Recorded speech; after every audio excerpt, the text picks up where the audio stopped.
Olá, sejam bem-vindos ao canal De Boa na Lei, o podcast que apresenta o direito de forma objetiva, clara, sem juridiquês, para que o cidadão tenha acesso aos seus direitos e que tenha suas dúvidas esclarecidas. Aqui é advogado Solon, juntamente com o Dr. Márcio.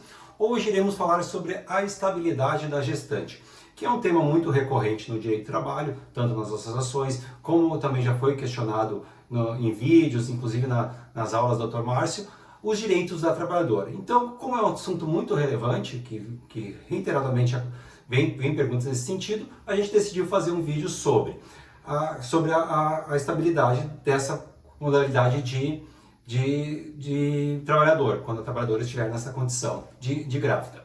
Então, ela tem esse direito a ser reconhecido de não ser demitida, ou seja, ter essa estabilidade, que todo mundo conhece, já é muito dita nos corredores das empresas, enfim, até no dia a dia, é de conhecimento geral, mas a gente tem umas peculiaridades que a gente vai abordar hoje sobre o tema. A priori, a início, é importante mencionar que, desde que a trabalhadora tiver o conhecimento do estado gravídico, ela tem direito à estabilidade, tá? Até 120 dias depois da concepção da criança. Ou seja, ela não pode ser demitida. Tá? E além de não poder ser demitida, tem um ambiente de trabalho que tem que estar minimamente propício ou ajustado para ela. É importante trazer que existem duas situações, especialmente a da insalubridade, com a reforma trabalhista em 2019, que não permitiu, tá? Teve alguns ajustes, tá? Depois da reforma trabalhista, mas não é permitido que a gestante trabalhe em ambiente insalubre. Tá? Ela não pode trabalhar em ambiente insalubre se ela vinha exercendo o labor dela nessas condições, ela tem que ser readequada para um ambiente que não seja insalubre. Tá? Então, a empresa tem que ter esse cuidado, eventualmente ter uma gestante, fazer o encaminhamento para algum setor mais administrativo, e se porventura realmente não tiver nenhuma função que não esteja exposto ao agente insalubre, infelizmente a empresa vai ficar ao encargo dela a pagar esse salário dessa funcionária afastada. Diferente vai ser se essa funcionária tiver algum risco à gestação, tanto físico dela como da criança. Aí sim, o INSS pode acudir essa trabalhadora. Em que sentido? Ela vai fazer o pedido, né, Tomás, do auxílio-doença. Ela está numa situação de risco, tá? Então eu vou passar a palavra ao Dr. Márcio, já me estendi um pouco, né, mas referente ao auxílio-doença, essas nuances da trabalhadora estar exposta ou não e sempre preservando a sua integridade da criança. Beleza. Bom, esse é um tema extremamente polêmico. Tem empresas que não sabem como lidar com este problema, entre aspas, porque gravidez não é problema, gravidez não é doença. A trabalhadora pode sim trabalhar sem nenhum problema, porque gravidez não é doença. Mas, se ela tiver algum tipo de problema de saúde, com toda certeza ela será encaminhada para o INSS e o INSS vai ficar aí com essa responsabilidade de pagamentos. Então, acontece sim. Então, muitas empresas têm realmente dificuldade em lidar com isso, inclusive a própria trabalhadora. Mas é muito bom aqui que as pessoas saibam e deixar claro, gravidez não é doença e ela pode trabalhar sim. Agora, se ela tiver algum problema de saúde, com certeza, isso se ela tiver alguma situação aí que possa ter que levar ela a mais de 15 dias de atestado, ela será encaminhada para o INSS. O que acontece é que também muitas empresas não têm conhecimento. Quem paga? Quando ela entra em licença maternidade, este pagamento é feito por quem? Pela empresa. E aí ela vai ter créditos junto ao INSS posterior. Mas quem paga o salário da gestante é sim a empresa, certo? A questão da estabilidade, quando a gente fala de estabilidade da gestante, ela começa lá no início, de quando ela descobriu que estava grávida, até 120 dias posterior ao nascimento desta criança. Salvo exceções, as empresas aí que têm um grande número de funcionários e que ela tem lá junto ao Estado, né? Fugiu o nome agora, doutor? A empresa cidadã. Essa empresa que tiver a condição de empresa cidadã são aquelas, de forma objetiva trazendo, são aquelas empresas que têm uma questão tributária um pouco maior, tá? Elas realmente pagam um pouco mais de tributo, mas tem as compensações fiscais e também, em contrapartida, tem os direitos maiores ao trabalhador. Então, a gestante de uma empresa cidadã, ela vai ter uma estabilidade de 180 dias. Paralelamente, o pai dessa criança, em vez de ser 5 dias de afastamento, vai ter 20 dias. É importante mencionar que... isso mudou há pouco tempo. Antes não existia isso. Sim. Então, vamos deixar já trazer essa clareza junto desse debate, porque antes não existia isso. Sim. Porque a gente fala de licença maternidade, a gente fala para a mãe. Né? E o pai tá ali naquele, né? É documento, é registro, tem que dar assistência para a mãe, porque essa mãe está no hospital. Sim. Então a lei foi muito benéfica, né? nessa modificação, em aumentando para 20 dias, né? Uhum. Então o pai agora junto da mãe tem 20 dias aí desse auxílio, né? Dessa auxílio maternidade aí estendido agora para o pai, 20 dias, para que ele possa auxiliar a sua esposa, né? E no contexto desses 20 dias com o seu filho. E claro que quando a gente fala de licença maternidade, a gente direciona isso para a mãe. Sim, e essa série de direitos, de novo, trazendo a questão da carteira assinada, ela só vai ter repercussão para o trabalhador se efetivamente ela tiver o registro, a empresa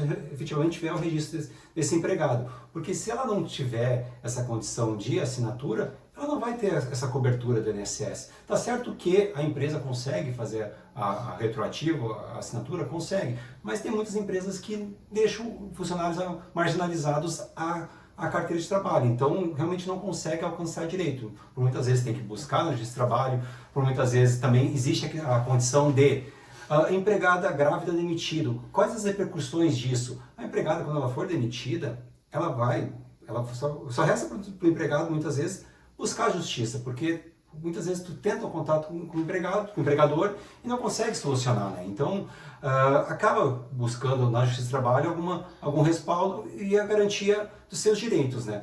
A partir do momento que a trabalhadora aciona a Justiça do Trabalho, diferente de outras estabilidades, como a estabilidade acidentária, estabilidade da CIPA, do dirigente sindical também, essa estabilidade da gestante, ela vem na interpretação que não é obrigado a trabalhadora a voltar ao trabalho. Isso é importante mencionar porque, de novo, essa condição de bem-estar da criança e da gestante, ela realmente foge dos similares da autoestabilidades e nessa sequência ela fica a cargo da trabalhadora voltar ou não. Diferente da estabilidade que muitos juízes, a interpretação doutrinária é que tem que voltar, né, Márcio? Mas como a gestante, novo entendimento do TST recente, fica a cargo da gestante decidir se quer voltar ou não. Então é muito importante as empresas terem essa preocupação de não demitir uma grávida. Se demitir a grávida, vai ter a dispensa que vai ser discriminatória, é reconhecido que é uma discriminação quando a empresa faz esse tipo de conduta. Então vai ter esse período, vai ter uma indenização moral nesse sentido. Vai ter que indenizar o período da estabilidade da gestante. Tá? Então realmente tem essas preocupações. Então a partir do momento que ela tiver a carteira assinada, ela vai ter essa cobertura de benefício. O Dr. Márcio mencionou muito a questão do salário maternidade. Sim, depois que a criança, muitas vezes ela sai um mês antes de ter a criança, ela sai do trabalho e tem os 120 dias, nesse período ela vai receber o salário maternidade. É pago pelo empregador? Sim, o INSS faz essa intermediação. Mas é um direito que está assegurado a essa trabalhadora e realmente a gente tem que ficar muito atento, tá? Porque a preocupação é o bem-estar da criança, é o bem-estar da trabalhadora, então a gente tem que garantir alguma série de direitos que tragam maior tranquilidade para exercer a função, né? Porque eu não sou mulher, o Dr. Márcio também não é, mas ele acompanhou a sua esposa, ela sabe como a situação é um pouco mais difícil, uma mulher estar grávida, estar trabalhando, realmente tem uma série de implicações, né, Márcio?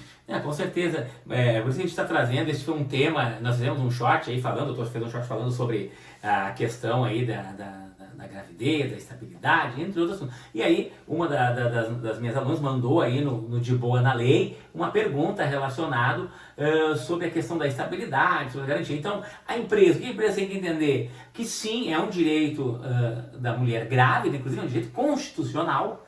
E o que é o trabalhador? A trabalhadora tem que entender, gravidez não é doença. Então, gravidez não é doença, ela pode trabalhar, claro, dentro de peculiaridades de cada empresa.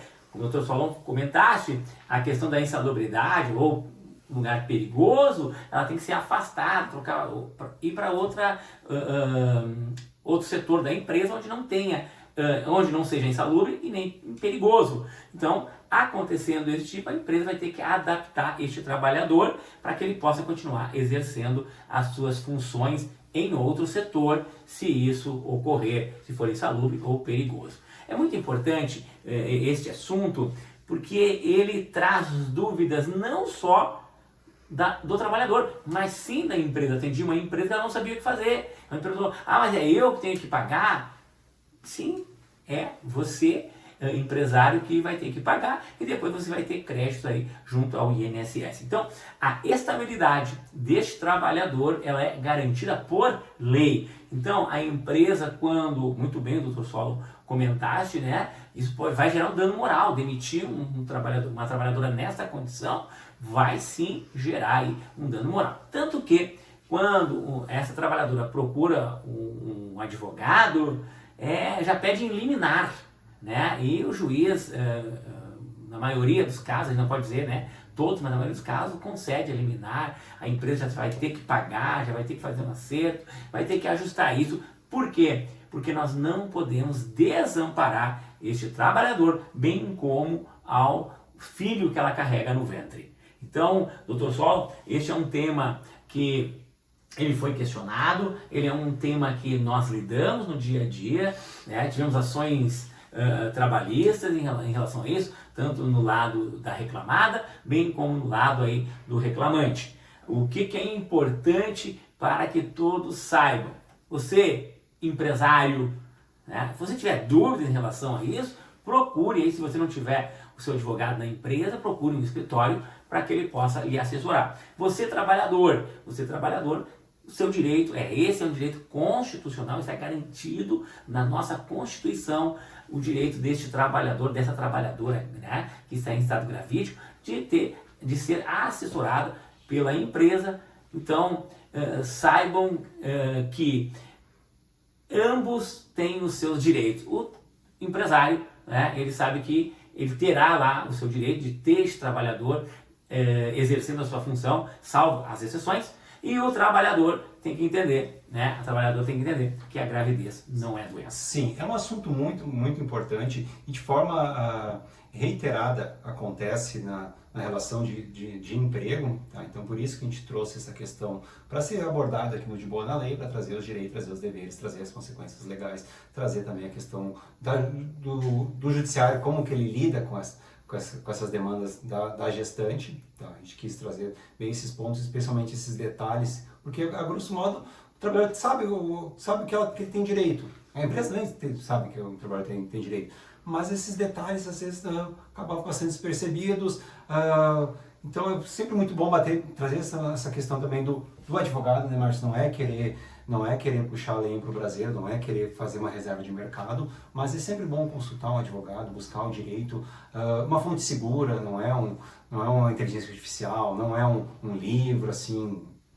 O contato tem que ser bem próximo, assim. Por que o livro faz a crítica? Porque o livro não está atualizado, o livro não está todo dia fazendo audiência, o livro não está todo dia vendo sentença, não está vendo julgamento, então tem essa preocupação. A título de fechamento ainda, eu acho muito importante a gente trazer que a trabalhadora, tá, para ela ter esse direito, ela tem que ter reconhecido de novo, a carteira de trabalho.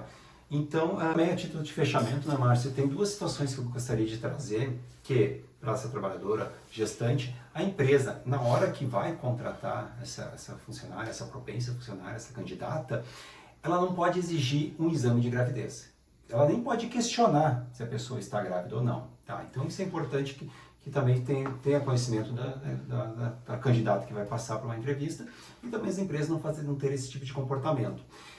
Igualmente, por fim, vamos trazer para título de fechamento que aqueles contratos a prazo determinado, o que é um contrato de prazo determinado? De experiência, por demanda, tá? Esses tipos de contratos, eles têm data para terminar. Tá? Eventualmente, se a funcionária ficar grávida no decorrer desse contrato, a estabilidade é assegurada.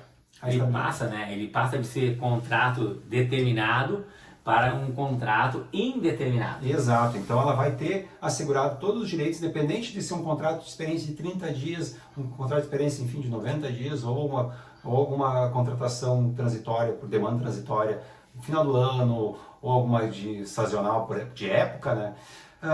Ela vai ter estabilidade, ela vai ter garantido o emprego, ela vai ter garantida o salário de maternidade, tá? Então, realmente, tem essa nuance também que eu gostaria de trazer para fechamento, né, Márcio? Acredito que a gente tenha... É difícil dizer que a gente esgotou o tema, eventualmente ficarem com alguma dúvida, acionem os comentários, mandem mensagem, interajam com a gente, né, doutor Márcio? Porque o De Boa na Lei realmente está à disposição para justamente isso, ter essa troca de conhecimento e essa busca pela informação. Então, ficamos à disposição. Já a título de despedida, um forte abraço, acompanhe nossas redes sociais e até breve. Bom, acredito que esse seja o nosso último De Boa da Lei do ano de 2025. Então, curtam, compartilhem nossos vídeos, interajam com a gente para tirar suas dúvidas. Para você que são nossos alunos aí, lembra o seguinte, é gratuito. Então, tira essa informação, tira a sua dúvida. Então, como eu disse, este é o último De Boa da Lei do ano de 2025. A todos já desejo um Feliz Natal, um próspero ano novo, com muita saúde, paz, tranquilidade e prosperidade para todos. Um forte abraço, fiquem com Deus e até o nosso próximo De Boa da Lei em 2026. Tchau.